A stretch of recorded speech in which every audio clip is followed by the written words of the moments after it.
No sooner had dot dot then, scarcely had dot dot when, অথবা before hardly had dot dot when।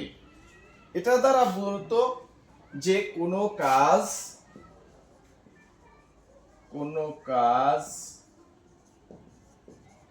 করতে না করতেই, যেমন একটা অর্থ প্রকাশ করে যে কোনো কাজ করতে না করতেই। যেমন আমরা স্টেশনে পৌঁছাইতে না পৌঁছাইতেই ট্রেনটি ছেড়ে দিল, আমরা স্টেশনে পৌঁছাইতে না পৌঁছাইতেই গাড়িটি ছেড়ে দিল, আমরা কলেজে পৌঁছাইতে না পৌঁছাইতেই ঘন্টা পড়ে গেল। এভাবেই অর্থাৎ কোনো কাজ করতে না করতেই আরেকটি কাজ সংগঠিত হওয়া।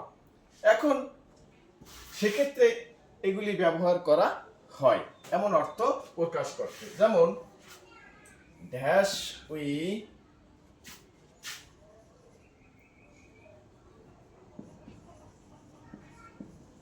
reached the station then the bus left.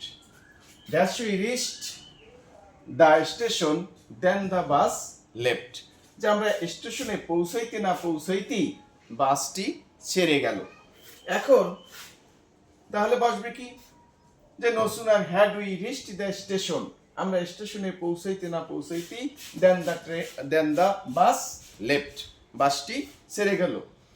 এখন যে আমি তো অর্থ বুঝি না, তাহলে কিভাবে করব? আমরা এখানে কি দেখতে পাই, শূন্যস্থানটা কোথায় আছে? বাক্যের শুরুতে। মনে রাখতে হবে যে শূন্যস্থানটা রয়েছে বাক্যের শুরুতে, এবং দুইটি বাক্যের মাঝখানে কি রয়েছে? দেন। কি রয়েছে? দেন। শূন্যস্থানটা বাক্যের শুরুতে আর দুটি বাক্যের মাঝখানে রয়েছে দেন। সুতরাং এখানে বসে যাবে কি, নো সুনার হ্যাড। কারণ আমরা এখানে দেখছি নো সুনার হ্যাডের সাথে কি আছে? দেন। যদি এমনটা হয় যে এখানে